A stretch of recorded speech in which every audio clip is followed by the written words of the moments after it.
and gentlemen, welcome to Talking Shop. Here is your host, ComixDad!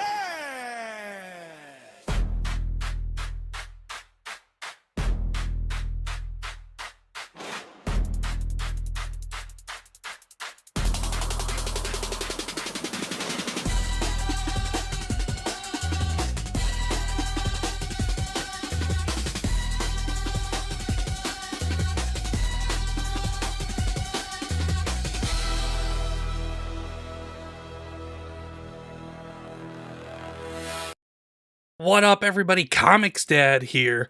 Welcome to another episode of Talkin' Shop. I have a very special guest with me this week. All my guests are very special, but this is a incredibly special one. Also because it is June, so trying to meet a quota as well. Happy early Juneteenth, everybody, by the way. No, I'm kidding. Only reason why I make that joke is because my guest is also a self-proclaimed Uncle Tom, a gooner, and an anime / not hentai aficionado. Ladies and gentlemen, you know him. You love him. Here he is, the Runaway Vagabond.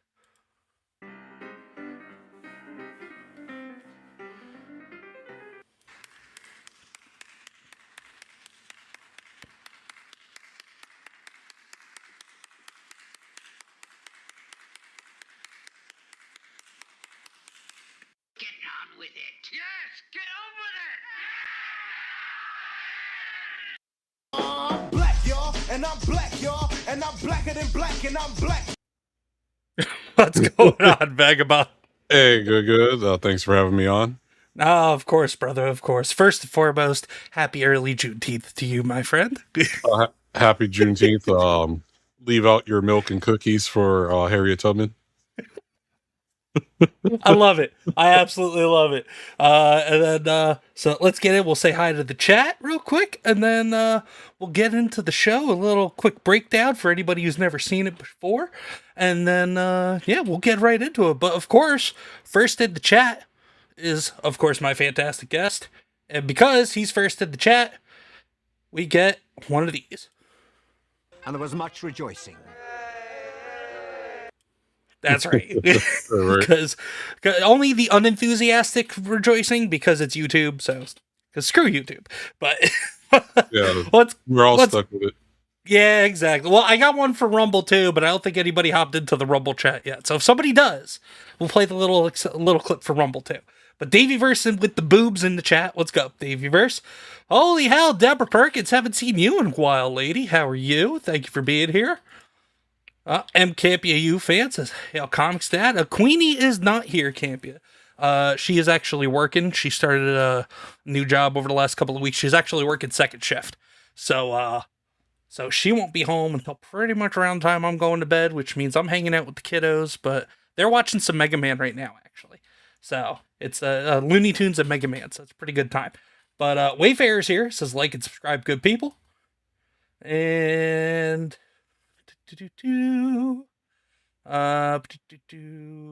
everybody's saying hi to each other. Campia says tomorrow's my birthday. Fuck Juneteenth. Fair enough. Wayfarer, yes, of course. Subscribe to the Only Gooner King. Vagabond's link to both his X page and his YouTube channel are both in the description. So click on that. Yes, hello. And that's everybody so far. So for anybody who has not caught the show or who hasn't been here in a while, myself and my guest, in this case, this week's guest is Vagabond, the wonderful Vagabond.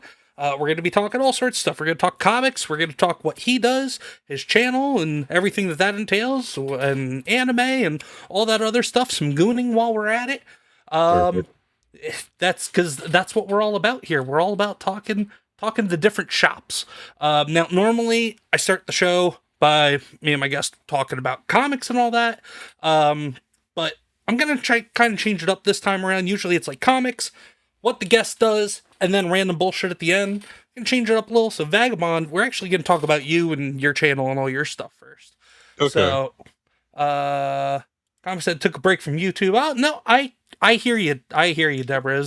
as pretty much everybody knows at this point, I had to take a long break from YouTube last year going into this year. So I get it. No worries. What up, Raging Wolf? What's going on, bro? What's going on, brother? I am not ignoring my biggest fan because my biggest fan is my daughter in the other room. Sergeant Wilkie, why are you on your YouTube account, brother? Come on. Well, you do have some messages on Rumble too. Yep, I'm just getting to that. Vagabond, and wait, this is Wayfarer's account as well. So Vagabond, the first guy over on Rumble too. So let's get to our, where is it? There we go. Let's get to our Sully for the first chat on Rumble too. Get down and bash it. Hell yeah. But welcome in, everybody. Hang out. Wilkie goes, hi, Mom. I'm on YouTube. You didn't read my golden comment about Juneteenth, hack. I'm trying to catch up, brother. Where you at? It probably didn't filter it through. You probably had a really good one, probably a good zinger, but it probably didn't filter through because of YouTube. Yeah, not Rage Wolf. YouTube didn't allow it. But Ronan's in the chat. Yo, what's going on? But yeah, man. All right, cool. Caught up now. So, Vagabond, first and foremost, you are one of the gooning kings of this corner of the YouTube and the internet. So, how'd you get that title? And secondly, how'd you decide to start a channel about it? I did. Well, okay, so the channel originally wasn't going to be like anime or anything. I was just going to be a gaming channel that I started. I made the channel back in 2015. So I drew this character. I wasn't going to show my face, and like I drew it on pencil, put it in Photoshop, colored it in Photoshop, and then I even have it animated a bit. So before the whole VTubing craze came on, I was going to do Adobe Creator Animator. Which, if you're familiar with The Simpsons, sometimes they'll do the like at San Diego Comic-Con, they would have the Bart Simpson do an interview, but it'd be Bart the voice actor, but you don't see the voice actor, you just see Bart Simpson talking on the screen. So it's like puppetry, really. So I was gonna do it that style, and then I just never got to it. Was busy with school. My ex got arrested, who's in prison now. That's a whole nother can of worms. Okay. Does it happen to have anything to do with, where is it? Well, the funny enough, files, anything to do with this?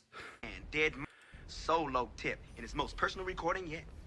I'm black, y'all, and I'm black, y'all, and I'm blacker than black, and I'm black.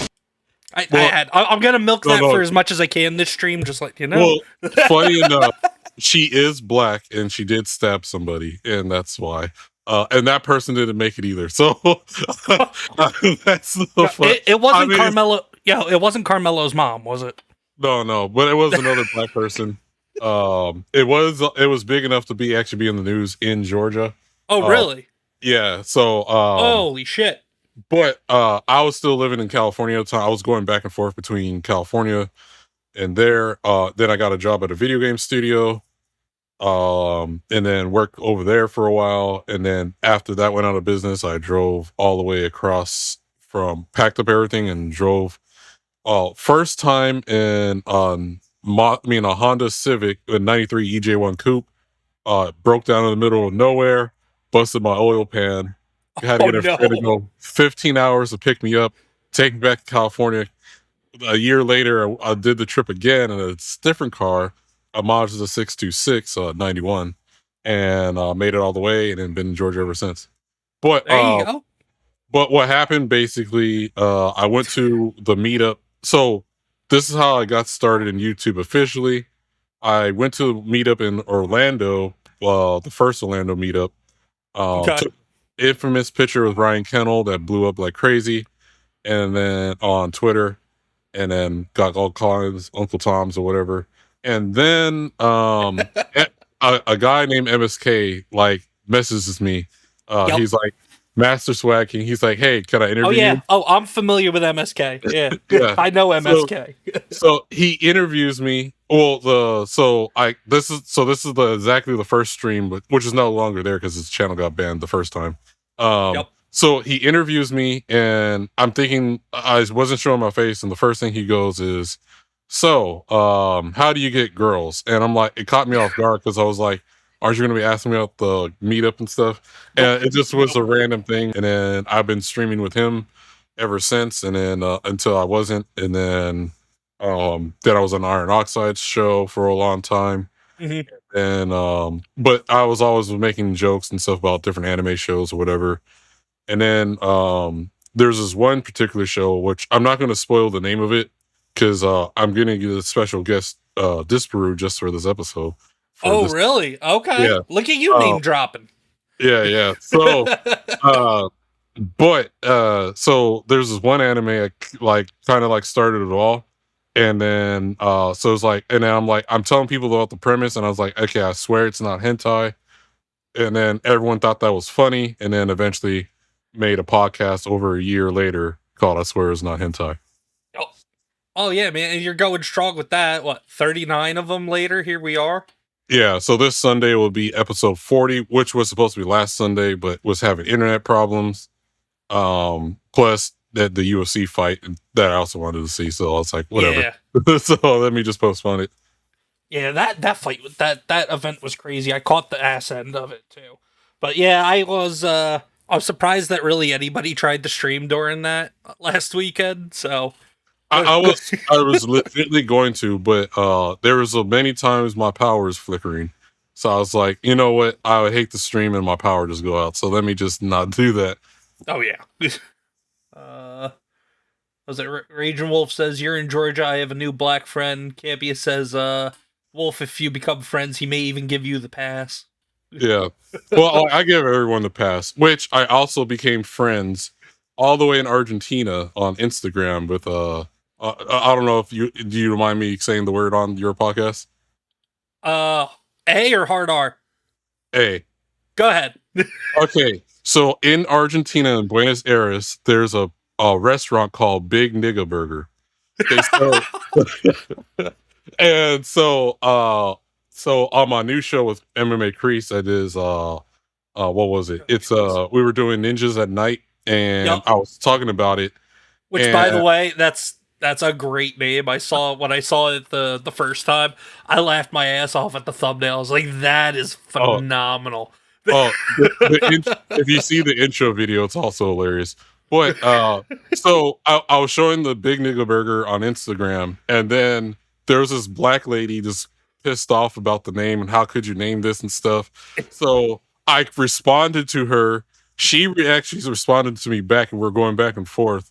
And I was like, gets a sense of humor or something. And then the owner liked it or whatever, and so he liked it and he told me thank you.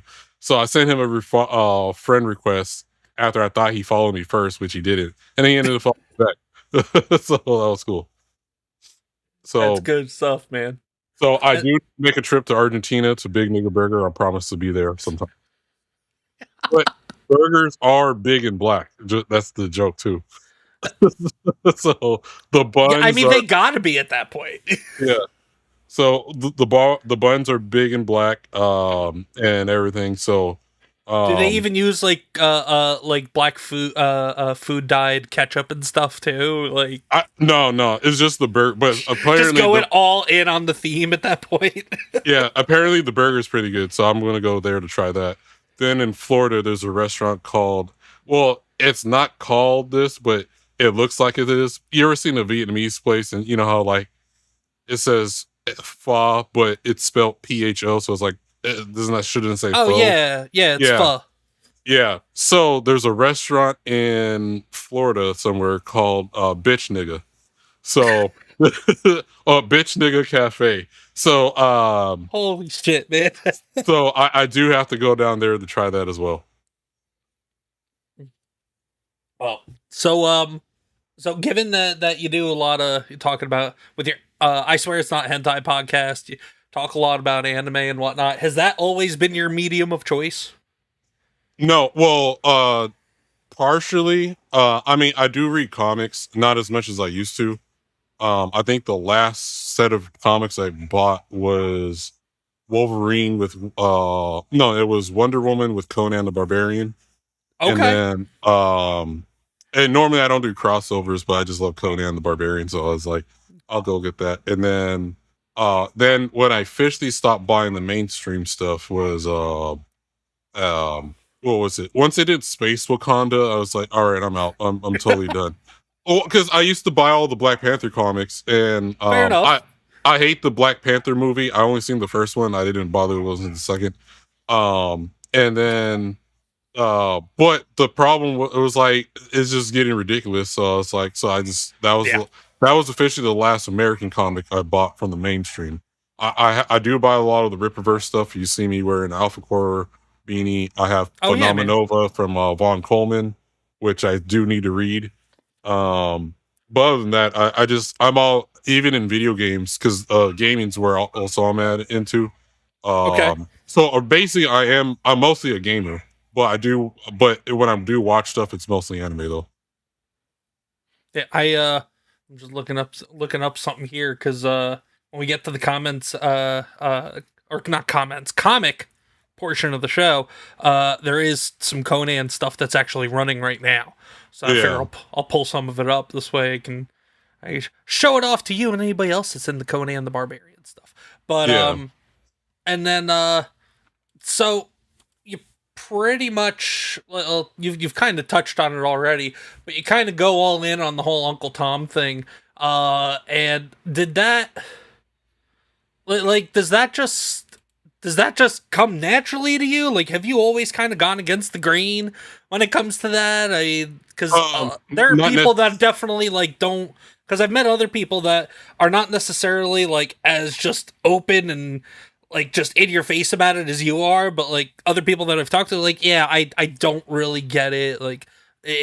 I go against pretty much everything that I have been told to go along with, but some people just get scared to just come out and basically say how they feel about stuff like that. So kind of curious how that came to be for you too. Well, I honestly I just kind of grew up hanging around with everybody. So, but there basically it's like three phases in my life, right? I grew up with everybody, middle school, elementary school, and stuff. Everyone's making jokes about each other. No one gives a shit.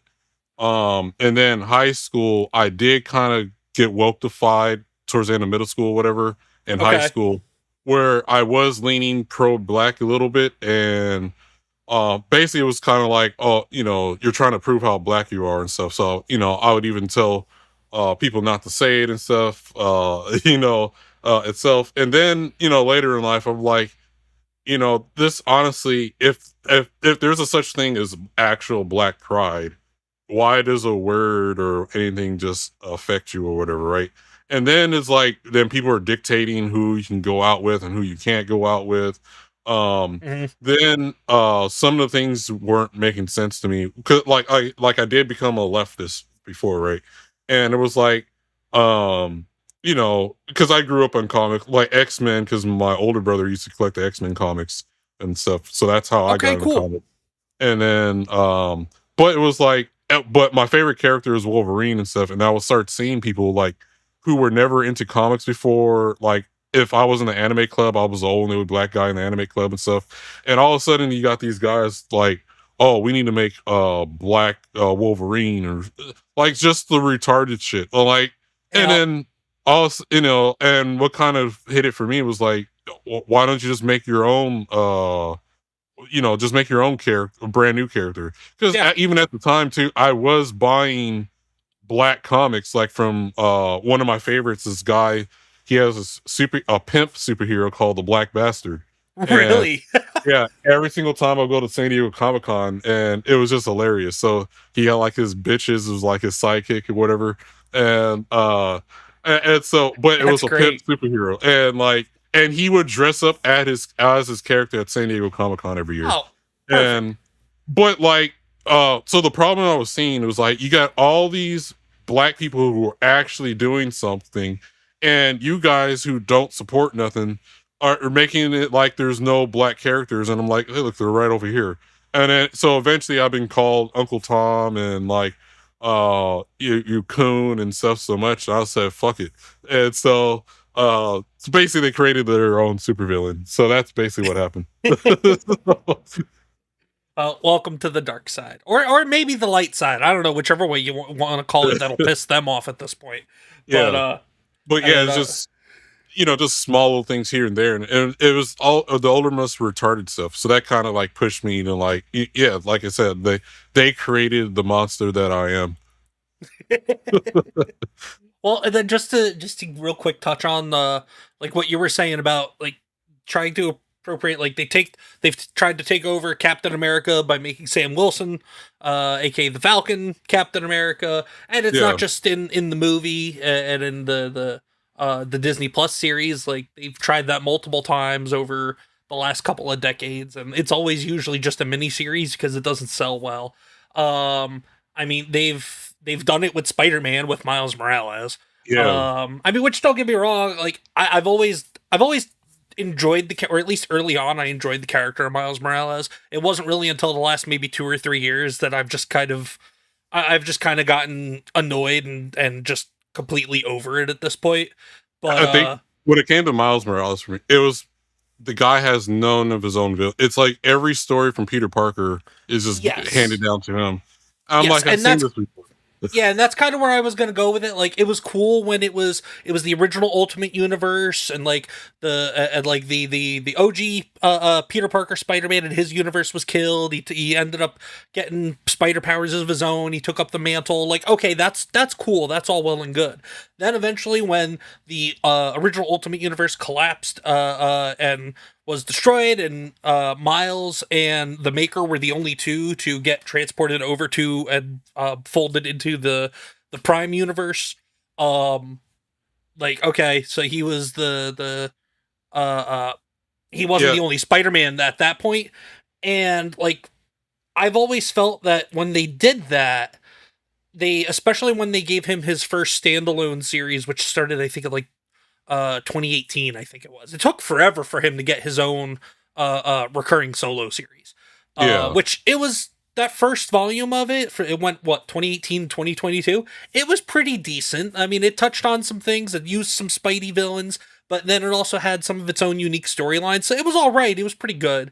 But one thing I wish they did with that, and I mean, I'm sure you've seen it myself, and my buddy Brimstone, and I mean, I'm sure you've probably said it yourself.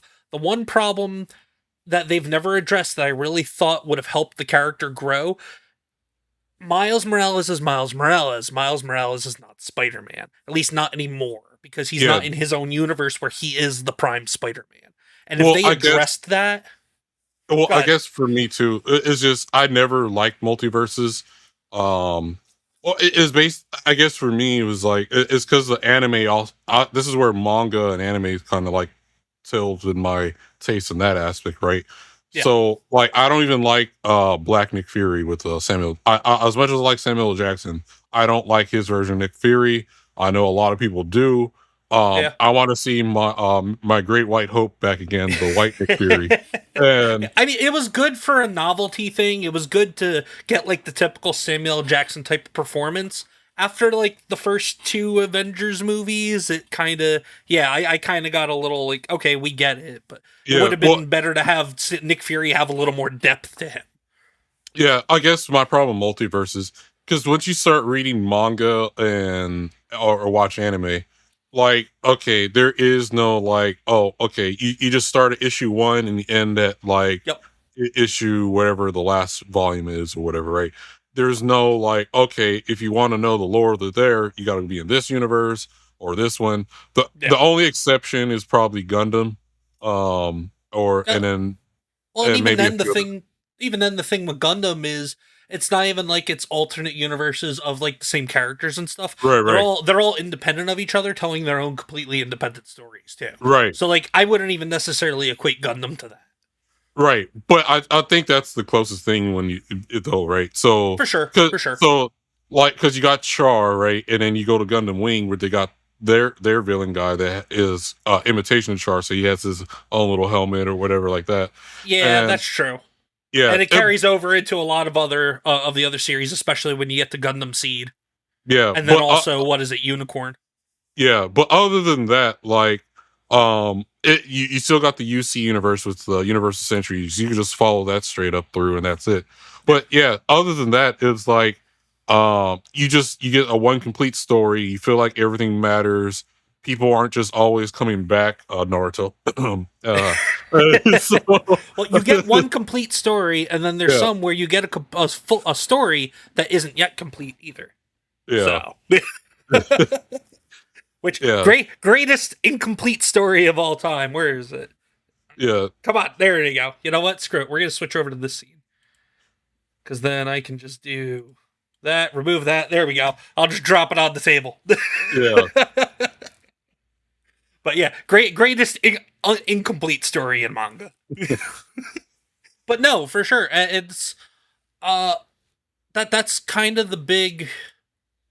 That's pretty much kind of you hit the nail on the head in terms of why a lot of people have been, especially since I guess we could say COVID, maybe a little bit before COVID, but Yeah. a huge push into manga, and I mean anime's always been massive over the last like 20 years or more. It just as people got into manga, I feel like anime grew more because people were like, "Oh, hey, I've read these mangas. Oh, there's animes on these mangas. Oh, okay, cool." Even meanwhile, it's probably animes that you and I have watched and known about for years and years now. yeah. Well, I think once the lockdowns happened, that also pushed a lot of the anime scene up a lot, and then a lot of Western stuff just kind of sucks now. So it was like, Yeah. so Japan's making good stories or whatever. Which and then in itself, like, so I'm also of the opinion, kind of like Chibi, to do things to like push tourists out where things that would scare them, because I'm not trying to have manga and anime change for the West. I like it the way it is. Well, that reminds me of the story from Queen Comics Wife and I talked about it. It was probably almost a month ago at this point, where Kei Urana, the creator and writer of Gachi Akuda, Yeah, with the alphabet mafia, the Troons and all of them coming after her because of she denounced their theories about a couple of her characters being like trans and part of the alphabet mafia, and then also because she reposted some other dude with Japanese Korean, I don't know, it's more or less it's all French. But he was it Jabber, and he used giant ass leaks and did the Jabber dance to try to I followed that replicate guy. his dreads. Yeah, No, I found that guy first, because if you're seeing Zatch Bell, yeah. Oh god, I loved Zatch Bell back in the day. yeah, that guy also does the Chi dance, where it's that French guy with he have a star nipple T-shirt where the nipples are out, and Oh so my god. so basically the song he's singing about breasts, and so that guy imitates that dance. So I've been watching that a lot of the guys' videos before the whole controversy happened. Okay. Yeah, but like that's just the most recent example that I could think of though, in terms of like you're saying, we push the tourists out, like stop trying to input all this like Western leftist globalist like anti-family, anti-Japanese propaganda upon creators and everything. Cause I mean it's pretty much anti-Japanese too, because I mean Japanese culture is firmly against a lot of that crap. Just Yeah. traditionally. So it's but that's what happens whenever anything becomes popular, though. Unfortunately, Yeah. and just like how being a Troon became trendy, people watching, reading more manga and watching more anime, and then going, oh, I want my values pushed on this. I need to see more of what I want in this stuff. Just because they like the idea, they like the art style, the animation, but they wanted to tell their Western ideological stories instead, though. Yeah. But And then if Deborah's watching, yes, that's the restaurant I was talking about. yes, yep, I had that starred. I was gonna come back around to it earlier. Yeah, but yep, sounds like Deborah knows the exact place. But yeah, and it's so what I guess. Are you more of an anime guy or a manga guy? Are you more watching, or are you more on reading and taking in the stories that way? I do both. So I guess to explain how I watch anime, it's anime more for me is a commercial to the manga that you want to read. Fair enough. Yeah. So That's that's why it's like, okay, you got like this 12 or used to be like 24 or whatever episode anime. and then after you watch that, um, you're like, okay, I gotta find out more, or I need to get to the end of the story, and then that's where the manga comes in, right? So that's how I look at most anime. Anime for me is a commercial to go buy the manga. Again, probably prime example. Yeah. it's Are it's still going. I want to know what happens after they first get to Elbath. Well, I guess I need to just go keep reading the manga now if I want to know more and not wait. yeah, and are there and then like certain examples? Yeah. I mean, are there exceptions? Yes, there are. But overall, most animes the sell the manga. Yeah, and what is it? I have it somewhere. I mean, maybe oh no, I don't. Oh, that's right. No, it's on my buy list. Uh, there's the anime. What is it? The time I was reincarnated as a slime. Yeah. Did Oh, oh, yeah. there. Okay. I knocked my camera down. So Oh no, you're good. I thought I was losing you for a second there, but no, the wife and I, Queen Comics wife, by the way, hail Queen Comics wife. We started watching that not too long ago, probably a little over a month ago, and we got caught up to where it is now currently. yeah. I just need to figure out. I haven't looked too much into it because I have so much crap, like both comic wise. If anybody can see the stack through the background, and then also even manga wise. Like I have a small stack of manga here I need to read and catch up on. Like I can't take on any more things to read right now. But I got to figure out who the publisher is, and I might just bite the bullet and start getting caught up, try to get caught up on that as well with my, ever growing backlog of shit that I'll probably never get to. Yeah, like I got a backlog of games. I got boxes of figures. I don't know which box is what. I just order stuff, and I'm like, okay. I was planning to do because I was originally going to do unboxing streams too. I just never Oh got yeah, to them. So it was like, okay. A couple years later, I forgot what the hell I even ordered from this company or whatever, or I might have ordered multiple things, and I still haven't opened any of the boxes. yeah. So I've actually got how many? Let's see, one, two. I've got like 7 Gunpla models sitting over here that I haven't even opened yet. I yeah, was like, I do gunplay as well too, which I did run into Zacharylis the other day. What? did you? Well, he was at MomoCon, so he's been Okay. coming out here, and then so he lives in USA Gundam store down in Orlando. Yep. I mean Daytona. I mean, Yeah, I do somewhere down in Florida there. Oh, Ed Zade Comics. Yo, what's going on, Phil? What's going on, brother?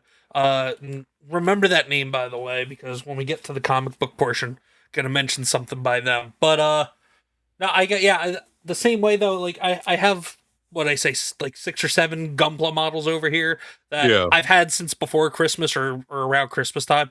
Like with the mindset of, oh, like I'm gonna do some Gunpla building streams, like just chill, yeah. hang out with the chat and build Gunpla. I think I did it once with I was building an Optimus Prime model, I and just I got never got back to it. A Oh, pre-order I ordered came in today. It's a figure, so I oh, do know okay. what this one is because that one that was telling me when it Do was you shipping. care to share, or do you want to save it for the unboxing stream you may or may not ever do? I mean, I can open it. Oh no! You don't gotta open it, man. I'm just No, curious. it is from an anime. It's called Lucky Star. Now, see, this is why I like having guests like you, and then my buddy Daramuth as well. Like you Yeah, guys that are more of the hardcore like anime and manga readers and watchers and lovers. Like I need to grow. Like I wouldn't say I'm a casual like yeah, on tourist level, but like for the most part, like my interests are in like the more mainstream stuff, like One Piece, Dragon Ball, that whole franchise, Gundam as well. I mean, and then some other minor stuff that I've been getting in, some smaller stuff that I've been getting into with because some other guys they do a Saturday stream. Tom B, yeah. I know Tom B. Hanayama, yeah, Hanayama, aka the Tempest Kingdom, and a couple other guys. They Yeah, I do a know all of them. Saturday stream where they do an anime watch party. So I used to do that. I started getting involved in that watch party with them again over the last month or so. So like, was it the Sentence to Be a Hero? I started watching because of them. I watched Fate Stay Night and Fate Stay Zero when they first came out years and years ago, but like I haven't kept up with it. So they were watching Fate Stay Fake. Yeah. So like I got into that one. But there's and Cowboy Bebop is another one that I like. That's the one where maybe it's just kind of two steps above being a tourist because a lot of people know of it, but not a lot of people have necessarily seen it. Yeah. So, but I that's why I need more people like you and Tomby and Hana and Daramuth, like more local to me, or like I just need to talk to you guys more often because I need to grow my list so I'm can get further and further away from the friggin' tourists. Yeah. Yeah, like I mean the tourists really are the I know Spiritual kind of like made his definition of what a tourist is. It's like the people that also want to like change the things for them as opposed to just enjoying what it is.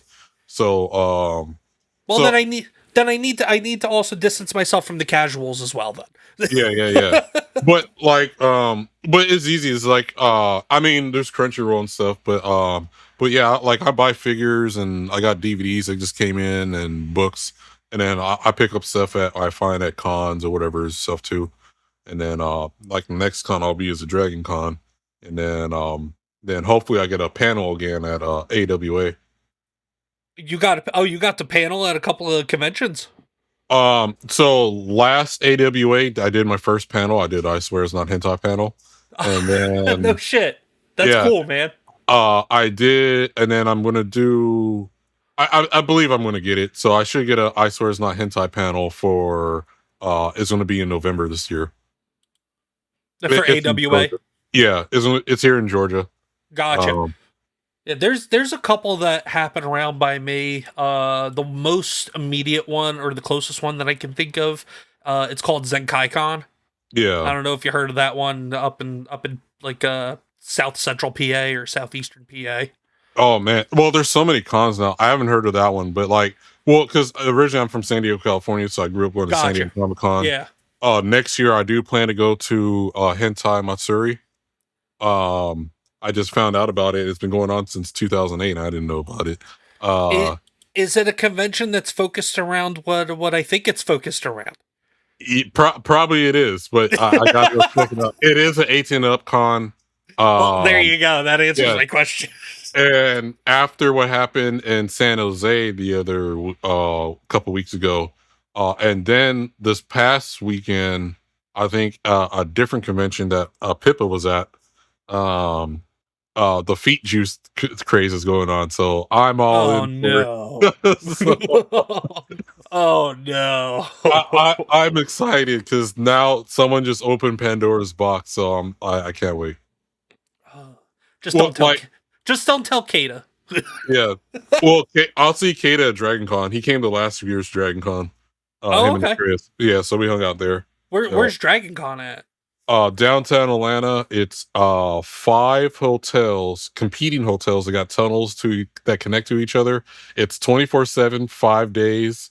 And then there's a couple extra buildings. One is 5 stories of vendor hall, but there's a long line to even get in there. And then top floor is going to be your comics and art. Then so basically you wait in line. Once they open in, you go all the way to the top. And you just start working your way down. So it's a good place if you do have some money. And then so these anime and this other con, the hentai con, are they, because I've never been to a dedicated anime con, are they basically like just comic cons but centered around manga and anime?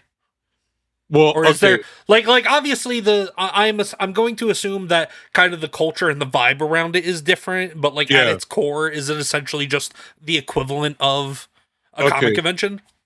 Yes, basically at the core, it is a comic convention. But so the anime centered ones, of course, is going to be more anime focused. But you still got guys that have comics and stuff there, right? Dragon Con in itself is basically nerd Mardi Gras. So it's not a particular theme. It's imagine 20 different or maybe 50 different cons combined into one con. and that's how I can. And it's Nerd Mardi Gras, so people are drinking and stuff 24/7. Oh And no. best cosplay, giant turkey legs. If you're into Viking stuff or LARPing, you got that. You're into Star Okay. Trek, you got Star Wars. Then it's also Dragon Con's a ribbon con. So you collect ribbons, you add them on your badge. The last day, people go to the Marriott Hotel. No, they go to the Hyatt Hotel, and they go on different floors, and they release all their badges from the years, and they're all attached to each other, and see who has the longest one, and whoever has the longest Huh. one wins. And That's pretty cool. yeah, so you'll see some people's badges been going down for floors, like 5 floors in like this giant hotel, or whatever.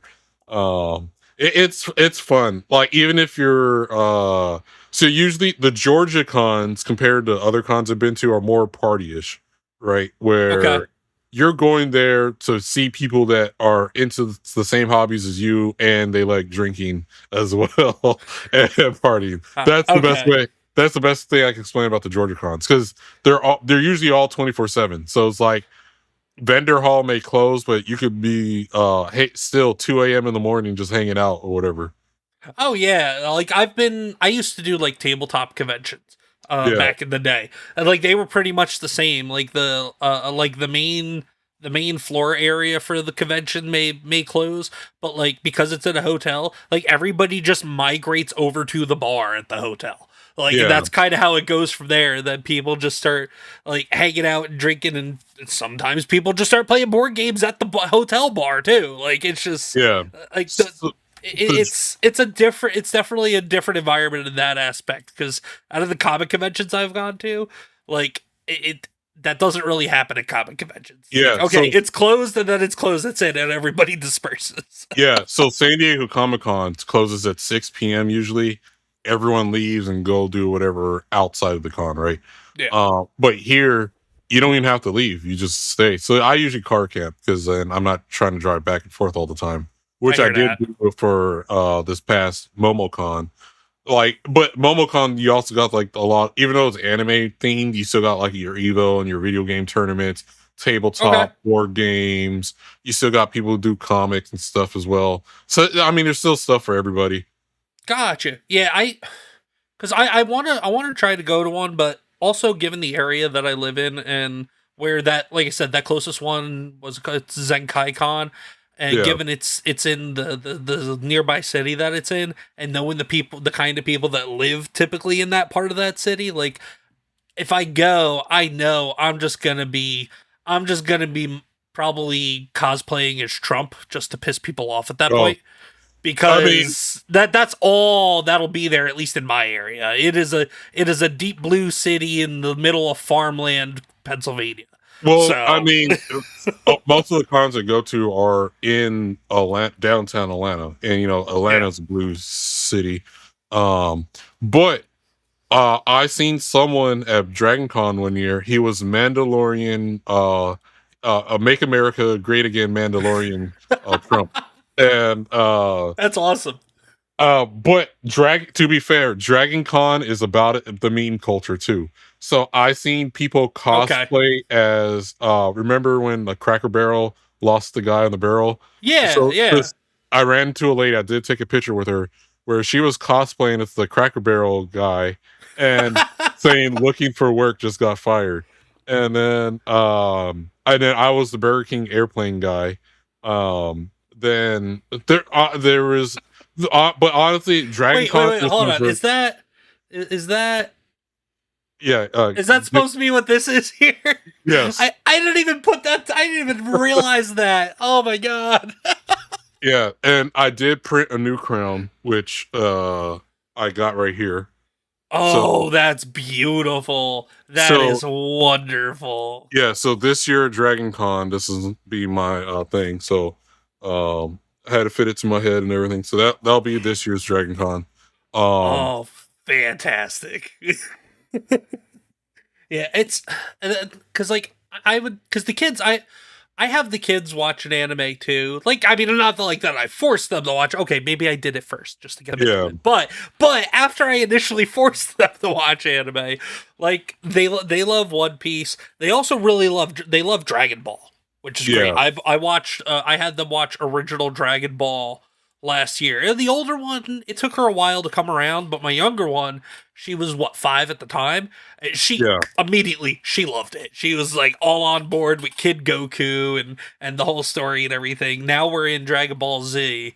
We just finished the Namek saga, or no, I'm sorry, we just finished the first part of the Android saga right before Cell comes into play.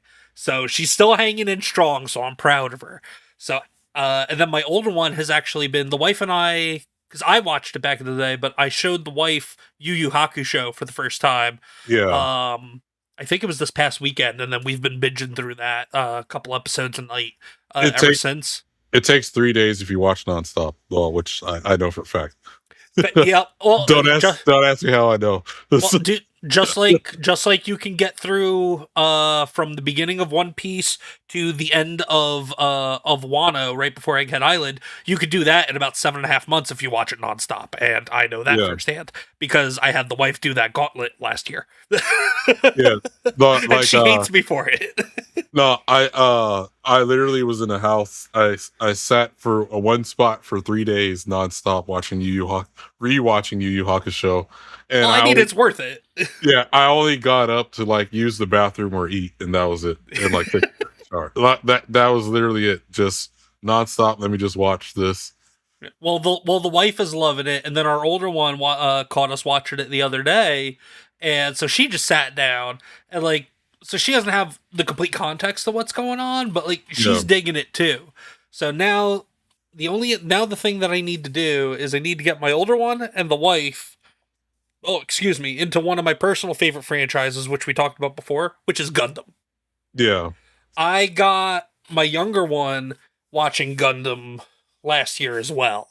She loved, we watched 79. We watched the OG Mobile Suit Gundam with the RX-78-2, Amuro Ray, and all that, and she loved it. She hung in there. A lot of the more in-depth concepts, and the more like mature concepts of war and just and the struggle with war and everything like that happens throughout the series. Obviously, she didn't grasp onto 99% of that, but she still just enjoyed it for what it was, which is big ass robots fighting each other. And I think that's a kid that age, that's all you can hope for is that they like the robots fighting. So it's like asking a 5-year-old like, hey, do you want to see a show with dinosaurs in it? And then here there are guys that are robot. Technically only a few of the dinosaurs, 3 of them were dinosaurs, but Mighty Morphin Power Rangers, right? So yes, yep. I had her watch the oldest iteration of Power Rangers. It's definitely has not aged well for kids today to watch. Just in terms of like the pacing and everything, she wasn't into that. But I did find a more recent iteration on Netflix that still had the dinosaur theming to it, and so she was digging that. So I'm like, okay, cool. Yeah, I only see Mighty Morphin. Anything after Mighty Morphin I haven't seen. Really? Okay, I stopped watching Power Rangers around the time where it was what was it? So it was Mighty Morphin, then it was Zeo, then it was Turbo, and then after Turbo, I think was In Space. Yeah. If I'm remembering correctly. So In Space was the last one that I remember watching as a kid. Yeah. Because then at that point I was at the verge of like aging out of Power Rangers. Yeah, but I think after that, because I did get into anime early on, so I've been watching anime. Dino Thunder. Okay, Ronin. Yep. Yeah. One of the last great appearances of Tommy Oliver. Yeah, but yeah, besides that, it was just I've been hooked on anime, so even since then. Oh, heck yeah, man. Actually, you know what? I do have, just to kind of segue into comics. I ended up coming across a couple of nope, that's not what I want. Okay. This is what I want. There we go. This is what I want. At a convention I went to last weekend, I came across. I know Marvel has been dabbling in some manga stuff over the years, but I didn't realize that they did a Spider-Man one, and it's got like manga Kid Venom in it or something like that. So like I came across this, so this looks like it's pretty fun. It looks pretty cool to go through. So like this is one of my next manga reads. Yeah, and the art it is pretty cool. Yeah, I know they're trying to branch off into the manga realm now or whatever. Yeah, Um, like Samurai, what was it? Deadpool Samurai or Samurai Deadpool, whatever the hell that one was called. It yeah, was a 2 volume. I didn't get into that one. I was not a fan of it. yeah. I think me personally, I am out of Marvel and DC completely. So like that's why I haven't really, even if they were do sound cool, sometimes I'm not entirely interested Yeah, anymore. And I'm so I still, just because, like, especially with Marvel, like, I've never been the biggest DC guy. If anything, DC's been winning me over the last, like, year or so with their absolute titles. But, like, I've never been the biggest DC guy outside of the animated stuff. Um but, like, so I if something, because I just keep an eye on stuff, so if something sounds interesting, and if the team working on it is like a respected writer that I know hasn't gone off the deep end in terms of injecting the message and the propaganda and everything into their stories, I'll still give it a shot. But, like, for the most part, I'm on indie stuff. Like, Image Comics is the biggest publisher that I'll get stuff from, and then other than that, I'm doing like crowdfunded indie comics and stuff like yeah, Phenomenova from Vaughn and some other people. yeah. And then even that now has gone to the point where at least something indie's coming out every week now. I Yeah. mean, or every month at least. I know Eric July stuff. I have fallen behind because now Oh, he's me like too. he has something every month. I'm like, Yeah. okay, man, slow down. I can't. Yeah, My dude. money can only go so far. So I was That, like, and then also like it's the shipping costs too. It's like there's so many books I want to try, and then they just, if they can get that shipping cost worked out a little bit, because, like, if I can only really have the bandwidth to buy one book or two books, I don't like that I have to spend like $15 on shipping for like $2. well, So if shipping they could doesn't. get that worked out, like, Well, that'd be a shipping little doesn't. easier for me. Yeah, shipping doesn't bother me because, but my issue is I got too many things I'm into, Yeah. right? Oh, for sure. So like, of course, I like manga and anime. I'm a big Honda car guy. Are you Um, okay? yeah, I'm into guns. I even artwork. I'll be buying art equipment. I haven't been drawing shit. That's really cool. And then video games. I am a big gamer. Gaming's like in my DNA. My dad was a gamer too. So What's your gaming genre of choice? I play everything. Okay, I, so what's your game of choice then currently? Right now I'm planning to so I'm behind on all the newer stuff. But I'm into like all the indie Gooner games as well, to be honest. So, I mean, it makes sense. It goes right along with everything else you got going on. I'm not well, surprised to hear because that. a lot of them they're hilarious, right? Um and even the names, like they'll get if I even look through my Steam catalog, like if you're from my mouse froze, but if you're familiar with like how Tomok how his list is, mine's no different. Oh, geez. Okay, yeah, that gives me all the insight I need. Yeah. But Um yeah, so I think I did buy some games recently. And then I did buy Pragmata day one. I still haven't played it yet. It's I just I need to get that. I gotta wait for a sale though. well, what I did, I go to Fanatical, and then they sold it a couple dollars, a little bit cheaper than it was buying it on Steam. Yeah, Um, I go through Loaded yeah, so is what I do. mine, I go to Fanatical or Humble Bundle a lot. Well, Okay. so Fanatical is a Humble Bundle competitor. If you're familiar with Humble Bundle is, Yeah, I'm familiar with Humble Bundle. Oh, so they're a direct competitor to Humble Bundle. Okay. yeah, and You know what? then I Let me. just wait for Steam sale. But All right, there we Fanatical, go. There's their website. I'll put that to the side. I'll take a look at that later. yeah, and let me unplug my mouse. You're good.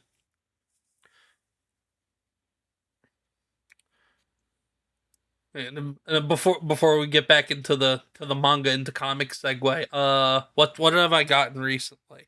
I recently got Absalom for me and the Queen to play because we've seen people play it and it looked like a lot of fun. So we Yeah. got that. What I really need to play, and I'm probably gonna play with this weekend, is Squirrel with a Gun. Oh, okay. That just looks fun as hell. And then I started playing the demo for The Adventures of Elliot, the Millennium Tales. That's a newer game that I think it actually just came out today, to be honest. but I was playing the demo for that a little bit last night. It's essentially like a modern take on the Legend of Zelda ish, or at least the gameplay is very similar to like OG Legend of Zelda. Yeah. And it's like a 2.5D type of game where like the backgrounds and the environment are in more of a 3-dimensional style, but it's got that 2D pixel art for the characters and the sprites. It's fun. The voice acting is not great though. Yeah, I like that they put voices in it, but the voice acting is not great. Yeah, I recently did get Plantation Simulator from Tomok. And then let's see. I got Honey Pop. I mean, I do have Acquitted, which is the Kyle Rittenhouse game. My list is kind of like, again, if you look at it, it's a bunch of random stuff because like I don't stay to a particular one genre. Yeah. In games per se. I mean, I do like your first person shooters. Like I used to play COD real heavy. I think the last COD I played was the World War II one, well, World War One, and then Okay. but like I have a game called Boobs 'em Up. I have a game called Booty Call. I gotta be careful with my Steam library because the wife and I we have the Steam family thing, so like she can see what I add to the library, so I gotta be real careful. Some of them look like they're just really funny, but I know if I put anything like that in the library, she's immediately gonna be coming and knocking on the door and be like, "What the fuck are you playing?" Yeah, or sometimes even if it's not a hentai game, it's just the names are funny, right? So I have a game called How to Train Your Cock. Oh no. You're What's up, Real Wade Nation? You're a chicken with weights and stuff. Oh jeez. Oh jeez. Let's see. Not on the Rumble side. Let me take a look at the YouTube side real quick. Real Wade Nation.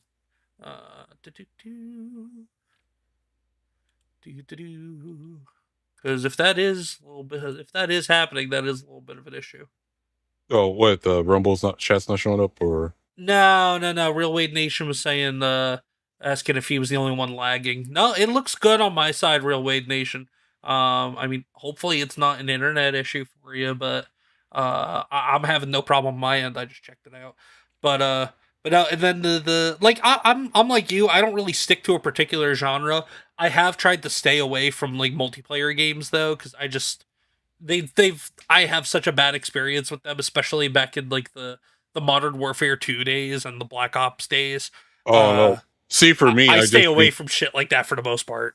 Multiplayer games, I just need friends. That's or the other problem I have, which is my biggest problem that's been going on since PS2 days, is sometimes the game that everyone's playing, I get that game when everyone's done playing it. Yup. So my problem is too, like you said, it's definitely better with friends.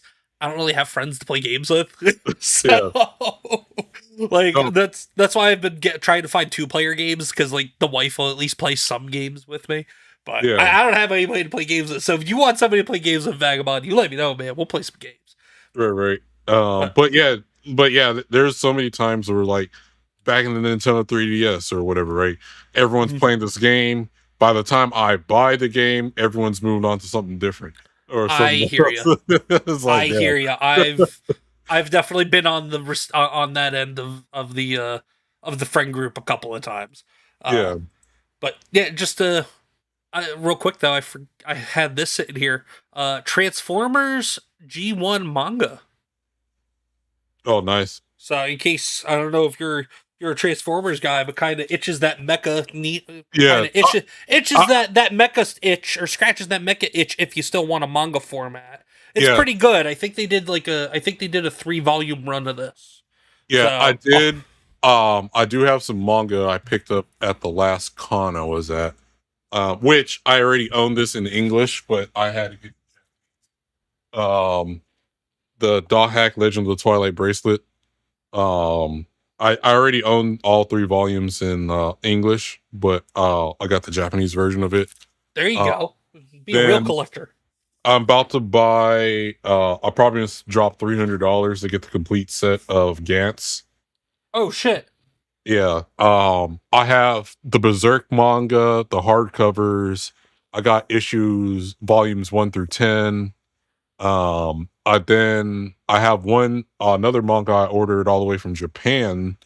Um, you'll laugh with the name because I have the anime. It's called Recently My Sister is Unusual. So yeah, Recently, my sister is unusual. yes. And Okay. Yeah, uh that's actually another thing about like some manga and anime, especially. Like they're just I don't know where they get these titles from that are just they're so damn long. I mean, like obviously, yes, we get the point of what the show is because of the title, but like the title is so friggin' long. Like, give me a shorter title, bro.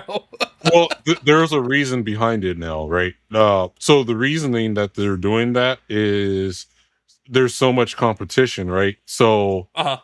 and then because of streaming services too, that normally, well, back in the day, you would Bleach, and you picked up the thing, looked at the block of the box and stuff. Yeah. Well, now, it's so competitive that if you don't put basically the premise of the show in the title, then you're probably losing out on some sales. Yeah, So that makes sense. yeah, because now we're at the point where it's basically impossible to watch every single anime or read every manga now. Oh, for sure, for sure. With the amount that comes out on a weekly basis is just ridiculous. Yeah. Um, but you mentioned earlier that like you have a little bit of history with comics. Wolverine being your one of your favorite titles and your favorite characters. Like what comic book wise? I mean, obviously you mentioned haven't touched anything from the big two in forever, which is understandable. So like, what have you been reading recently in terms of at least like comics, like more Western inspired stories and entertainment? Well, I'm about to read. I got about to call it volumes. I have issues 1 through 4 of Phenomenova, where I picked up at MegaCon, um, from Von Coleman, Yep. and then I have a bunch of Rippaverse I need to catch up to. I do want to pick up some stuff from There's one. uh, yeah, I do want to pick up some stuff from There's two. Raging Golden Eagle. And there's three. Yeah. I do want to pick up some Raging Golden Eagles stuff. I Okay. was waiting for Rainbow the Brute, but I'm never gonna Yeah. so Yeah. that's a whole nother can of worms. Everybody, I think anybody that knows anything about that, if they've even heard that name, they know what's going on with Yeah. that. I did also B.S. Warren, friend of him too. We play Len's Island on Fridays when I can make it. Okay. So, some of his books as well. It's just I am a behind on all of the American stuff because I just been more in the Japanese stuff. No, that makes sense. You're gonna put the focus in what you care more about for sure. Well, I care about those too. It's just sometimes that, like I said, the anime sells it. I do Yeah. like the next things I want to watch, and then probably get in the manga is Chain Smoker Cat, and then Smoking Behind the Supermarket with You. Hey, those are hi. I let me actually write that down because those look chain Yeah. smoker cat. Chainsmoker Cat, the anime is going to come out. Just from the trailer alone, I'm hooked. And then what is it? Smoking behind the supermarket.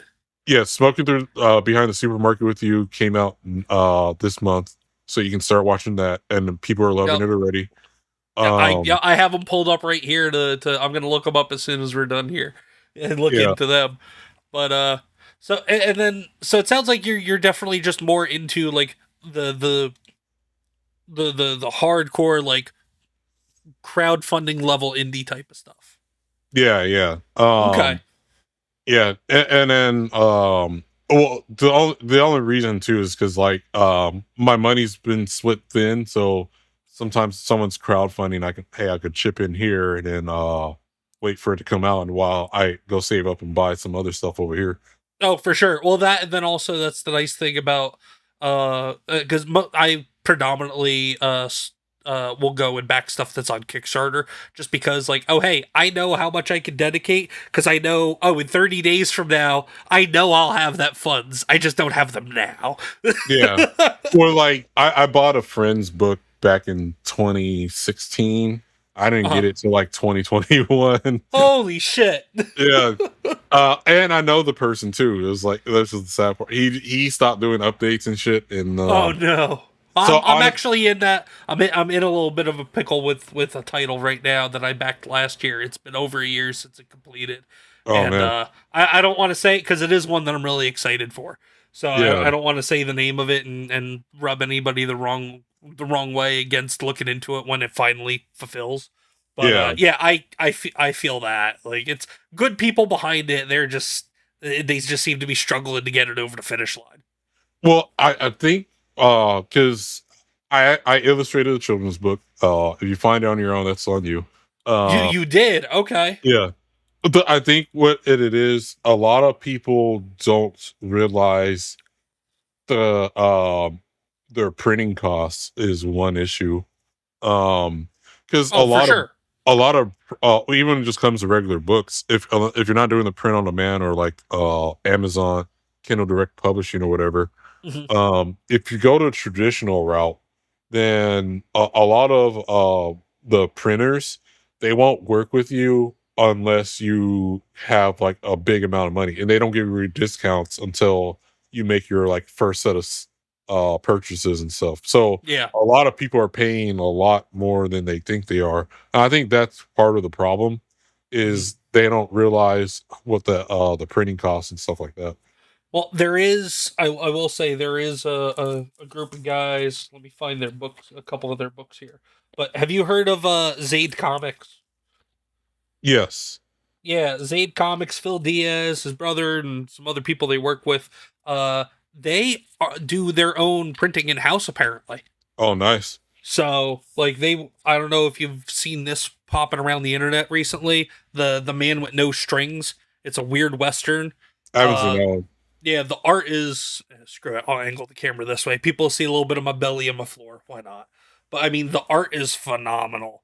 It's all black and white. Nice. Let me just do this. We'll just do that. There we go. Oliver Isabedra is the artist. They do such a great job. But basically, like if you want gunslinging Pinocchio on a revenge tour, Yeah. you want to read this. And Okay. they're currently got issue number 2 because this is issue number 0, and then you got issue number 1 right here, and then issue number 2 is already available for pre-purchase on their website, and they're planning on sending those out the beginning of August. And the reason why they can do the turnaround so quickly is because they do their own in-house printing. Like nice. they invested in a printer. And they play around with like the different covers and the different textures and all that stuff and inks and all that. And they print it in house, so it's good to go. Like after issue number 2 of this, Phil was saying recently that it might take a little bit longer for 3 to come out, but they plan on extending this for a while. And they have other titles there too. But Yeah. and Phil Diaz, he's actually going to be on the channel this Saturday. We're going to do a nice. Saturday edition of this show, Talkin' Shop, and we're going to talk about just Zaid Comics and obviously Man with No Strings and all that stuff. But yeah, I hear you though on the printing costs. So like, but you want something that fulfills and it's not even crowdfunding. It's all through their own website. Like they're Nice. collecting pre-orders through their website, not even through Kickstarter or anything. But like, you want something that'll get to you, and especially like newer stuff that'll get to you pretty quickly, not have to wait like a year or 2 years because of printing costs. Exactly, like Zaid Comics is definitely something you want to look into if you want to get some new stuff that won't take Okay, I'll won't take a check- while. But are you so like being that you're an anime guy? Did you ever get into like a lot of the older not even necessarily the older anime, but also like older Western inspired cartoons as well, like older anime regarding like Speed Racer, I would say, but then also like older cartoons like Space Ghost and stuff like that. Oh yeah. My favorite is Thundar the Barbarian. And then also the Herculoids. Okay. and then but yeah, well, because I watch basically I do watch a lot of American. Well, back then I watched a lot of American stuff. I think the last of the newer stuff I watched would be regular show. Oh, So okay. Yeah, um no, I specifically mentioned the older stuff because there's actually a Space Ghost comic. oh, nice. And it's out of Dynamite Entertainment. They're just finishing up the second volume of it. It Yeah. is really good. The first volume, especially, focused on themes of like responsibility, father figures, parenthood, family, stuff like that. Okay, I'll check And that out. 'Cause, so they're just finishing up the second volume, which, on my opinion, the second volume not as good as the first volume, but I mean it's still a lot better than most of the stuff that okay. DC and Marvel are putting out. Question: does So it feel like Space Ghost, or is it a it's modern not as interpretation? it's not as campy. It's a more serious Space Ghost. Okay. But it still has the classic characters. Like first volume focuses around like you get Brack in the first issue. Like the Yeah. first half of the first volume focuses around like Zorak, Metallo, Moltar. Moltar. Yup. Yeah. So you get a lot of them, and then in the second volume, it takes a little bit of a turn, but you still get appearances by like Glasstor, the Gargoloids, different characters and villains like that as well. Yeah. But it's overall it is good. I plan on eventually when I ever find time to do fucking videos again. I plan on doing a bunch of comic book reviews, and Space Ghost is on the list there. But also, All right, I I'll have to asked, check it out.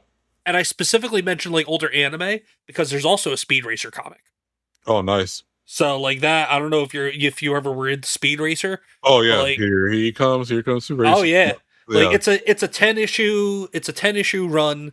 I think it's just about I think the 10th issue is next month. You could get the first 5 issues in a collected trade paperback right now. It's like Yeah. $20. And then the second volume finishing up the series or the 10 issue run, that'll be coming out probably like near the end of the summer. Yeah, because So, see, I do watch anime even from older eras as well too. Like Fist on the North Star, yes. OG Gundam, then we did a watch party about a couple months ago on my Discord where we did Video Girl I. I haven't heard of that one. Yeah, and then well that one it's about basically the main character is in a kind of a love triangle, but he sets up his best friend with the love of his life, so he gets the short end of the stick, right? And Okay. so, but then since he's a pure of heart, a magical adult video store pops up, only for those of you who are heart. And mind you, this is from '91. It's only 6 episodes. Okay. And so so he goes in there. He gets a VHS tape, if you remember those. He Yeah. pops it in his broken VCR player, and up pops out this girl that would fulfill his every wants and needs. And instead of doing what he wants, well, like having sex with her or whatever, he's gonna have her help him out to try to get with his love of his life. Oh So no. but yeah, so other than that, it's 6 episodes. It's really good. We did a watch party. Everyone that got to watch it loved it. And I rewatch that one every year as well too. Okay. And then just real quick, I wasn't keeping an eye on it earlier, but I am live over on was it vpzone.tv? And a little bit ago, our boy Tomby, he did raid me over on there. So it's a little Okay. late. So but Tomby, thank you, brother, for the raid on VP Zone. I do appreciate it. Sorry that it's a little late. I just I don't have the chat for certain platforms integrated into this studio, or well, not I don't, but Evie Mux doesn't have Yeah. the. I already know. I'm also in Odyssey and Blaze Stream. Yep. I'm streaming because besides Rumble and YouTube and X, this is also going to Kick, Blaze, and VP Zone. Blaze and VP Zone are not integrated into this studio, so Tomby, sorry brother, I didn't have the VP Zone tab open. But thank you for the raid on VP Zone, brother. I appreciate it, Tomby. So you know what? This is a real quick. This is a thank you for you.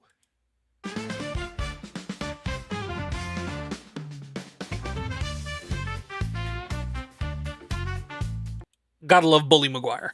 But no, I gotta create like a little like raid video, like a little raid notification video or something. But Yeah. so if you want something a little more Eastern inspired in your comics and stuff, have you heard of the publisher Udon Entertainment? No.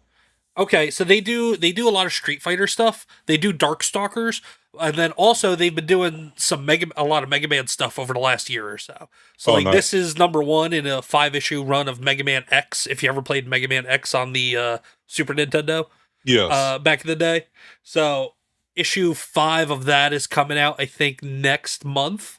But it's been a fun time, and I mean it's Mega Man X. It's basically a Mega Man X story. All the familiar characters. You got Sigma in there, makes an appearance over the course of the 5 issues, and obviously with the big goal of being taken down the Mavericks, because X being a Maverick hunter and stopping Sigma for his big dastardly plan and all that. But Mega Man is. They also have other Mega Man stuff over there too. Yeah. So if you like Mega Man, if you like Rockman, I guess I should say. But Yeah. Street Fighter and also Darkstalkers, they have Street Fighter and Darkstalker stuff over there too. Nice. So, and then we were talking about Super Sentai. So of course I just have to bust out the crossover, Oh, nice. Ninja Turtles, Mighty Morphin Power Rangers. So, and Power Rangers actually got a new number 1. They're rebooting the Power Rangers out of Boom Studios. Because they Nice. were doing Power Rangers. They've been doing Power Rangers since I think like 2017. Yeah, and yeah, then- yeah.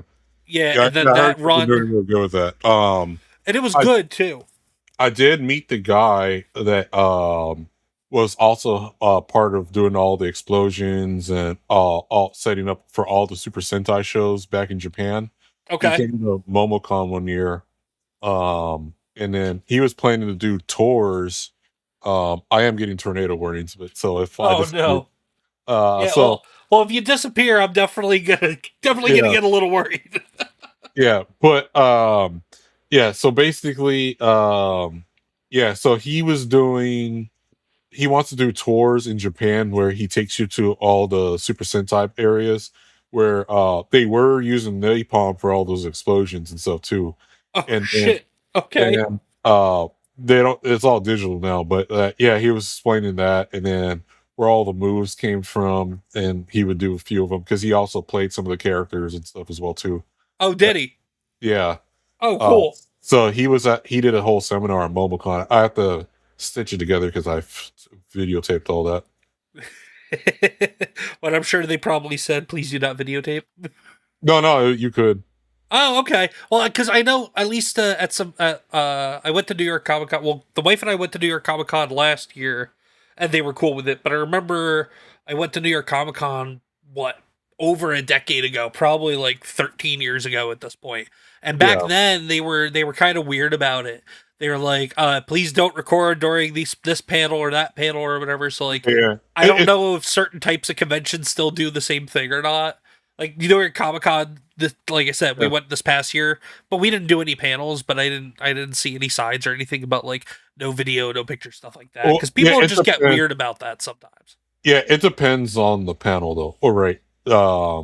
Or like you can't videotape in the vendor, I mean not the vendor hall, but the artist alley. I mean not the artist alley. Where you meet like voice actors and stuff, right? Yeah. Well, yeah, because the Yeah. voice actors they charge you for a video recording and all that. It's like, Yeah. It used to Come not on, be like man. that, but yeah.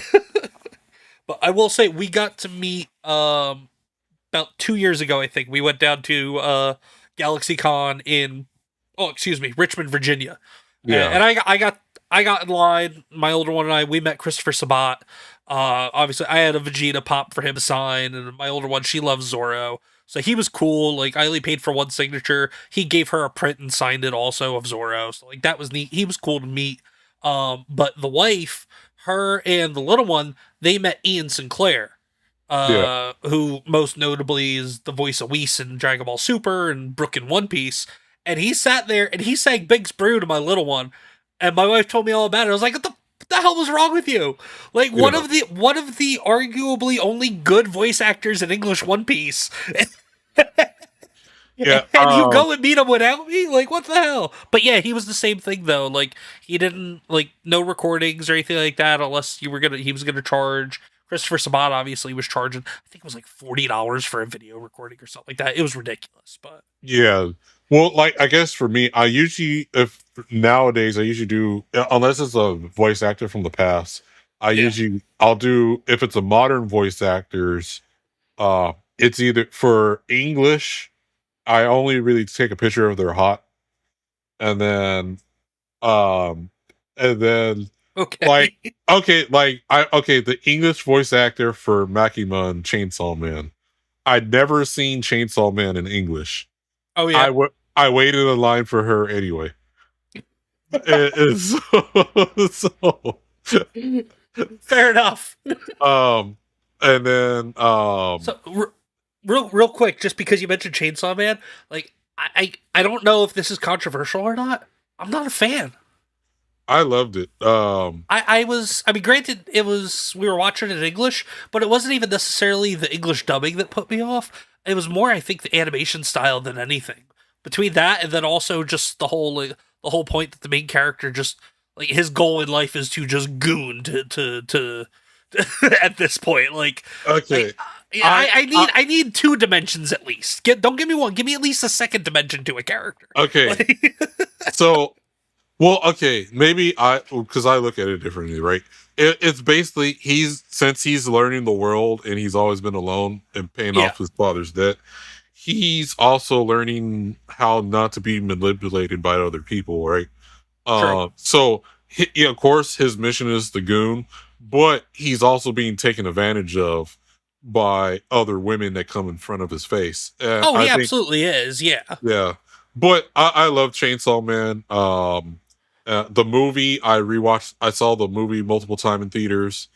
The Reze movie, and it made me buy the manga. I got volumes 1 through 8 right now, which Okay. I do need to read through and start getting more of the manga because I know it's finished now.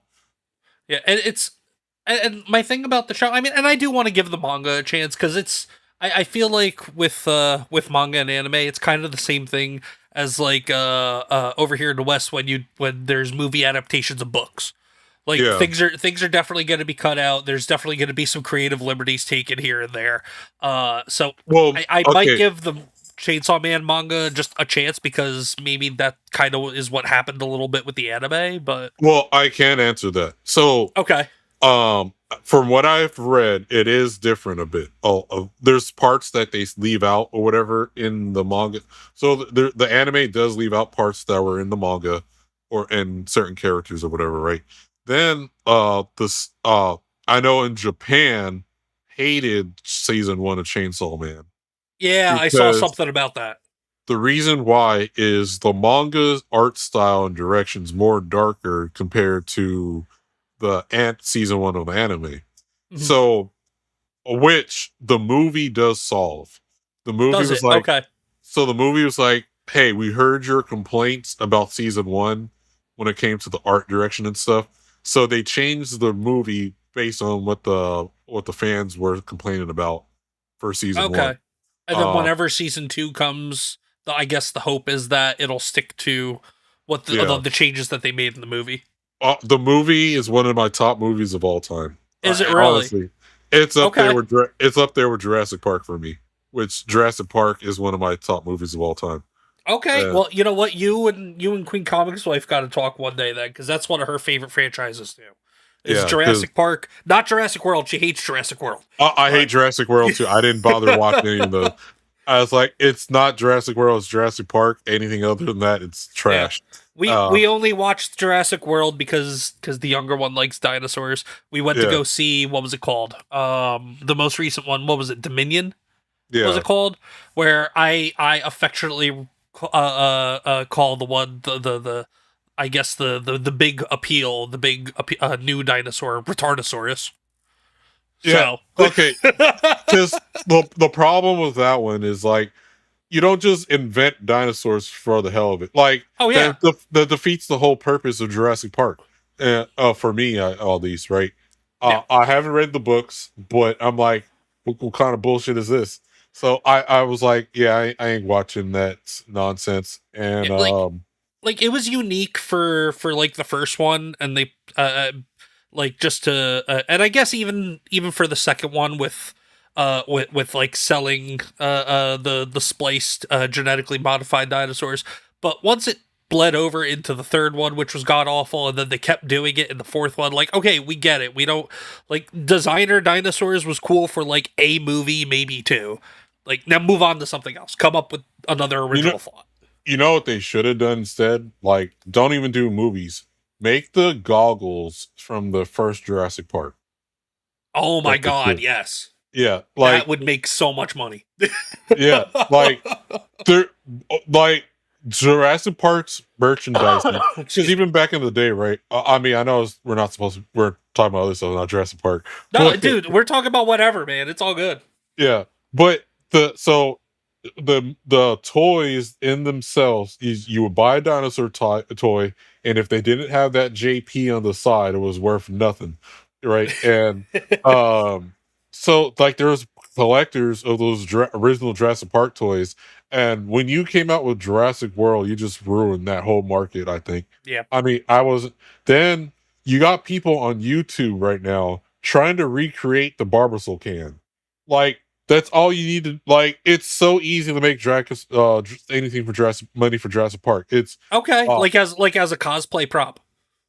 or in general. If someone Just for holding shit, for carrying shit around, smuggling shit. no, like you go on YouTube. There's a whole community of people of trying to recreate that Barbasol can with the little vials and everything. Even at MegaCon, there was a replica being sold for like $3,000. I'm like, holy shit! and I was like, nah. But if all they need to do, no, boy. all they need to do is just recreate that. There's also a community of people. They're getting those mosquito eaters, catching them, putting them in like some amber resin they have. Oh, geez, polishing okay. that up to make the cane. Like that's all they need. If they really needed money, that's all they need to do is just focus on the original Jurassic Park merchandising. Oh yeah, and make that it cane, easy. Yeah, that cane alone, somebody could make serious money if they just make a bunch of those. Yeah, and then for give people the theater experience of the original Jurassic Park.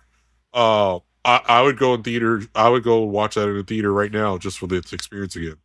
Oh yeah, I mean, I don't know what the process is for something like that, but like small theaters, because there's a couple of small towns out by me that like they'll play movies that are like 20, 30 years old in the theater sometimes. So, Yeah, like, if and more then maybe theaters did that, like throw a popcorn get bucket butts and with seats. it too. Yeah, throw a popcorn bucket to go with it. Fuck it. Yeah, right? with the Dominion movie, we did end up caving, and we bought the Blue the Raptor. They did a popcorn bucket for Blue the Raptor. I think no. I think it might have just been a T-Rex head. I forget which. It's in my kid's room, but my little one, she sleeps with that fucking thing, like about 7 inches tall, hard ass plastic, and she snuggles it like it's a stuffed bear. Okay, I just now remembered. I ordered a popcorn bucket because I couldn't get one. Oh yeah. So it's in one of my cars. I was wondering what both of this box was for, and I remember it was a popcorn bucket. Oh jeez. For it's the Pachita popcorn bucket for Chainsaw Man the movie. I gotta order the. I know it's not as good as the Japanese one, but I still had to get it because I don't have an AMC where I'm at. I have an AMC subsidiary. Yeah, I have an AMC subsidiary. So either if I don't order on time, then I have to buy it on eBay or something. If I want any popcorn bucket. Let's see. So since just one, well, there is one last just like physical comic that I have. Are you into like obviously you're into like comedy and goofy stories and stuff. Are you into like fantasy or like high fantasy type of stuff? Yes. Okay, so there's this book that came out a few months ago. It's called Dork. So he's half dwarf, half orc. I don't know if you've heard about this one or not. I haven't heard of that one at all. It's pretty funny. Basically, this half dwarf, half orc, because he exists, there's basically a prophecy where like a creature born of light and dark with Dorth being obviously the light and Orc being the dark, is going to bring around the end of the world. And so, like, this character, he has, like, some unbridled fury that he can't control that gets tapped into sometimes. Nice. But, like, he's also got a shield that has a sentient shield that is just an eyeball on a shield, and it'll just act on its own sometime. Like, this opening, this is out of issue 1. Like, the shield just chooses violence, so it just yells violence as it throws the dork towards whatever it's fighting. It's pretty fun. Like, it's not just all jokes. There's a pretty good story in there. Nice. But, like, where is it? And, like, he ends up decapitating a chicken that works in a tavern, but it plays off of the whole chicken without a head thing. So, like, the chicken's head is a ghost and the body is still alive and runs around following the head. Oh, okay. So let me ask you this: you're familiar with Neverhood series? No, I am not. Okay, it's not a manga or anime. So Doug TenNapel, the creator of Earthworm Jim, has this whole thing called Neverhood, and a lot of the games back in the PS1 days came out of it too. Like one of my favorites, Skull Monkeys. But it's like a whole claymation style video games and stuff he based off of his Neverhood series. Oh, okay. I think this looks familiar now. I just looked it up. Yeah, I think he has another thing called Bigfoot Bill. We'll throw this up there. Neverhood. Yeah, this looks familiar to me. Yeah, and it's the same thing. It's like a comedy series, dystopian future. But my favorite of the series is it's a game called Skull Monkeys, which I'm gonna see if I can get one on eBay or something. Okay. Yeah, so these evil monkeys with skulls on it, like, start attacking our main character, and our main character is just collecting beans and shit. See no evil, hear no evil, crush evil. I like that. Yeah. Yeah, I don't know how I haven't heard of this. Like, this is like peak PlayStation 1 era. I don't know how I never heard of this game. Yeah. Okay, that was a tornado warning. Well, we'll wrap up and get you going so you can hunker down. No, I mean, no rush or whatever, but yeah. But so we'll hit on there. Let me remove that. Actually, we'll just go over to here. We'll hit on a couple of things to close out here real quick. So we do got to mention, come back to Juneteenth a little bit. The Obama Presidential Center opened. And some striking similarities here. Yeah, no, it looks like the spy ships in Star Wars or whatever. The spy ships. Oh, like the droids, you mean? Yeah, or like, because people cosplay it, they get like 2 bins and cosplay them at the cons or whatever. Yeah, I've seen those. Yeah, but I love that somebody just took a picture of a freaking garbage can. Yeah. I was like, dude, bro, come on. But just something there, and then I pulled up a couple of things. Have you ever heard of Butt Attack Punisher? Yes. Because I have not until I saw this image pop up earlier today. Oh, I always there's actual I see the clip of this all the time, so that's how I know about it. Butt catching sword technique.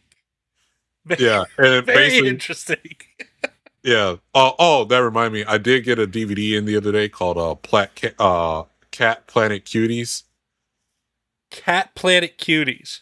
Yes, and it's basically that sounds like something my 11-year-old daughter will watch. Oh, I don't think you would want to watch. I mean, considering you purchased it, I really don't. Yeah, I don't think it's something that I should let her watch. Yeah. Oh yeah, no. Yeah. Because I remember back in the day, I used to see it at Fry's Electronics all the time, so that's how I know of it. Then let's see. Yeah, I think it was around the same time where I used to watch like Van Dread and stuff like that. Oh my god, I remember Van Dread. Van Dread would be on. I would catch it really early in the morning on like one of the movie channels. I don't think it was HBO. No. I think it might have. I don't think it was HBO. It was one of the movie channels. I think that it was on, but I would catch it on at like 5 a.m. I think I was in high school. Yeah. And I was like, "What is this?" And then like you know how it goes. It caught my attention for certain reasons. As a Hey, 14, 15-year-old kid, big old anime boobs and butts. yeah, But I mean, or like, Vandred was cool though. I could look back on it now and be like, I didn't really pay attention because I was paying attention to something else. But like, oh, I need to give it like an actual watch now that I know how to focus on well, because plot instead of animated boobs. well, I do watch a lot of harem. So like, one of my favorites is Girls Bravo, where you got Okay. this lonely wimpy guy. He gets sent to a planet, a different Earth, that where in this Earth there's barely any men. So anytime a man's there or is born, they're like highly sought after. So they keep the population alive.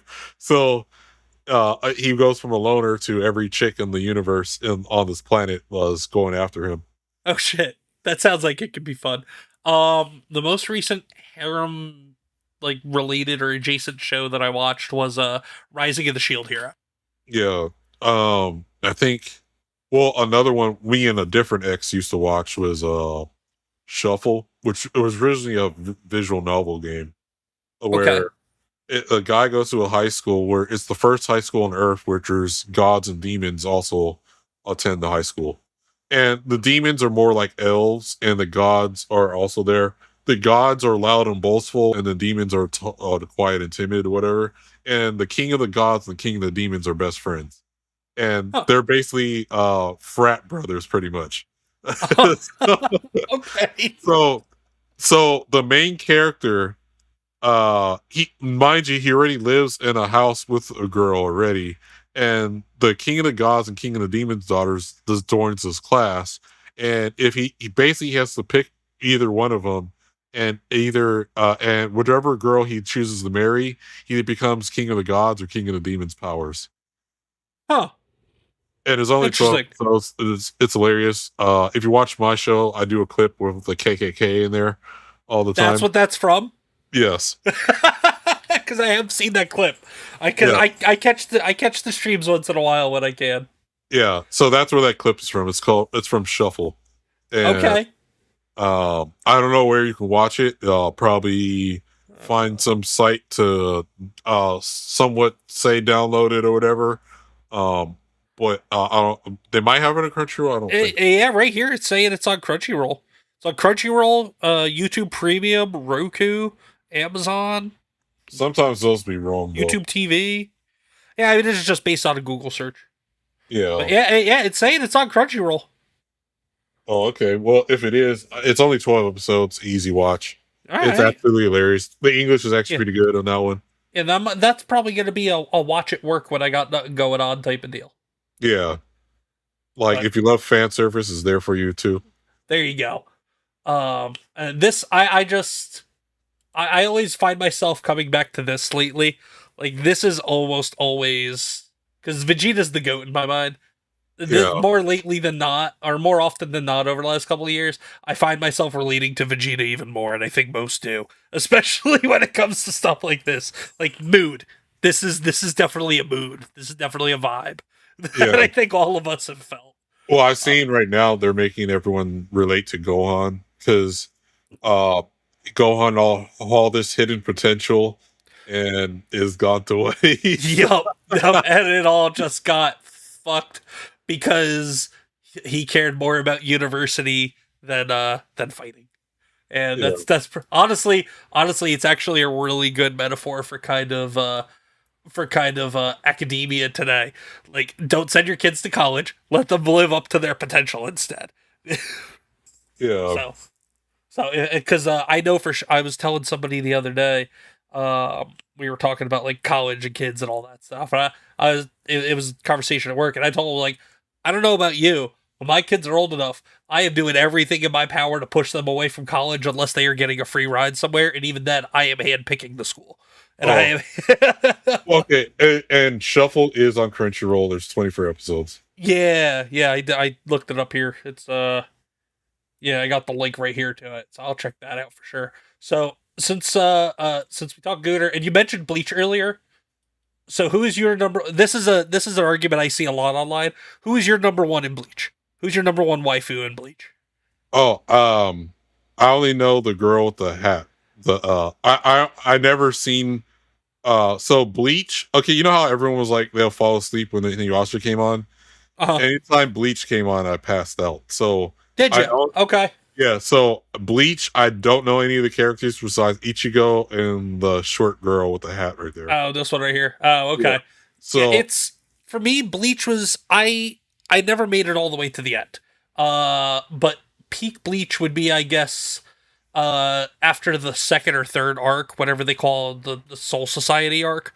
Like Yeah. once you finish that, you don't need to watch Bleach anymore in my mind. Like I think that's where Bleach should have ended, and that would have been just a really cool way to end Yeah. the series. I just never actually watched it. So to Okay. where I know. Oh, I don't know the other chicks. So far, my favorite's the girl in the hat. That's all I know. Fair enough. Fair enough. Well, if you ever decide to watch even a little bit more of it, like for me, ComixDad got a little jungle fever with his Bleach days. So, and then what else do I got here? Oh, Queen Comics wife. What the hell's on your screen? We are. Hey, if you're Queen Comics wife, you know Vagabond. This is from Bleach. This is actually artwork that was on a volume of Bleach. So calm down. You're all good. It's okay. But yeah. And then one more thing, actually, a buddy of mine. Well, he became a buddy of mine. His name is Webbladed. He runs a website called Dreams Uncharted Comics. And he writes his own books. He has them up there for free to read. He does crowdfunding, but like if anybody likes what you're reading, if you're like what you're reading, you can donate to a particular title, and then once it hits a certain, I think it's like $100 or $150. He'll release another like one or two new pages of whatever issue is currently available on his website. But he does a lot of, he does a lot of like he finds artists that have kind of like a blend between Western and Eastern style to kind of ride that line of like that anime manga, but also have enough Westernization to it as well. But this is his most recent book, Casey Jones. But I mean, if we're just going off of character appearances, like if that's what you're into, you can check out. He's got a couple. A lot of his main characters are female led, but that's just because I've talked to him about that. I was like, dude, why? He's like, I don't know. That's just the stories that come to my mind. Like, it's not like he's not like a male feminist or anything like that. That's just where his stories go, and he just finds like writing stories for his female characters. He has an easier time writing for female characters than he does male characters for some reason. Well, I know that there's a thing that came on the other week where someone was saying there's not an I'll say a normie was saying there's not enough female led anime characters. I think they're wrong. I think it's mostly I'll say it's a good portion or almost most of them is female led anime characters. Oh, for sure. Go outside. I was gonna say I think that's probably somebody looking at it from the lens of like the mainstream, because if you look at the mainstream is predominantly shonen, I think, right?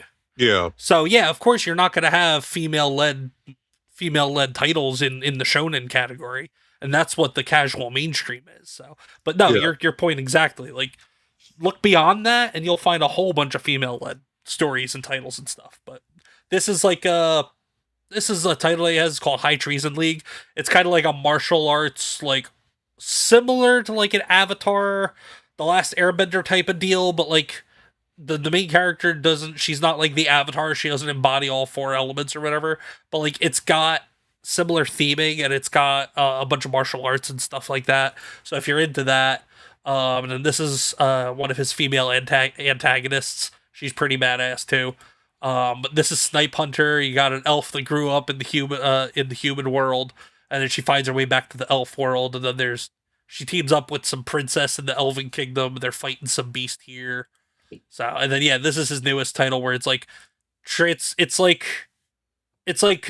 what is it? Mortal Engines meets Transformers, I think is what I remember him telling me one time. Because last time I talked to him was before he released this, but he also has like a creature capture title called Xenozoan. So if you're into creature capture stuff too, like that's pretty cool. But Nice. just about trying to help promote him, just more indie comic stuff. But yeah, here he is, James Uncharted Comics. And then he's got a whole bunch of titles, and not just his own, but like titles from other people as well. He revamped his website last year, and set it up in a way that like if other people want to promote their publish their indie stuff on here too, and go about like that pay per page type of funding. So Yeah. like not all of these are his titles, but like this this one is, and then these two here are, and then this is just this one also. So like half of these sitting here are his. There's more than this sitting on there. Like I think there's like maybe 5 or 10 more books sitting on there. But like this is somebody else's stuff. This isn't stuff that he wrote. So like he's trying to build a platform for other people to come and bring their stuff. Almost like Global Comics, if you ever heard of Global Comics. Yeah. But he's trying to make it like a digital reading space, but also make it like a crowdfunding space at the same time. And also on top of that, like a networking space as well, like where artists and authors can find each other and stuff too, to like collaborate and work on books and titles and stuff together. Nice. But yeah, so I figured bring that up too, just because he likes and also his wife is Chinese too, so like he's just naturally drawn to like Eastern influence on stuff. Yeah. He spent time over in China. He met his wife. His in-laws, I think, were living with them for a while, so like he's heavily embedded in Eastern culture as well. So he's a good dude though. So definitely anybody watching, go check out Dreams Uncharted. But we're getting to that time. So Vagabond, my man, it's been awesome having you on here. Oh, yeah, Tell no everybody what you got going on. Obviously, they can find you here on your channel, but let them know what you got coming up. Yeah, I'm pretty much on every platform. Tomorrow,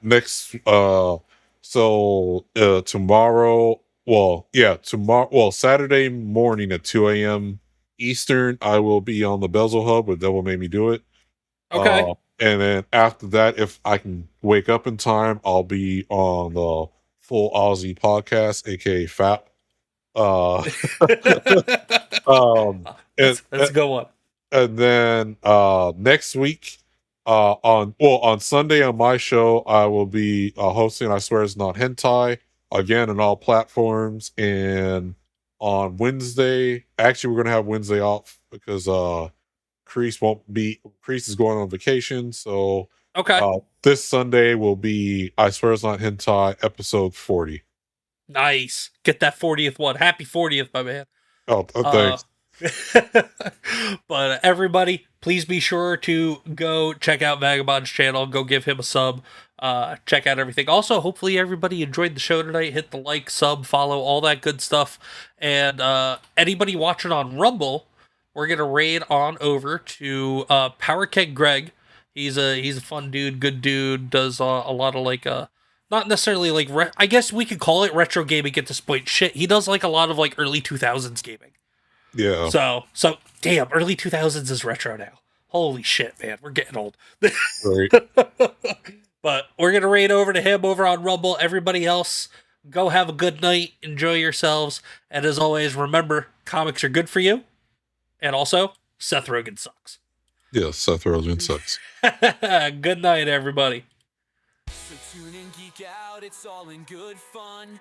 Talking shop with ComixDad, everyone. Let's keep the conversation lively and bright. See you next time for more insight.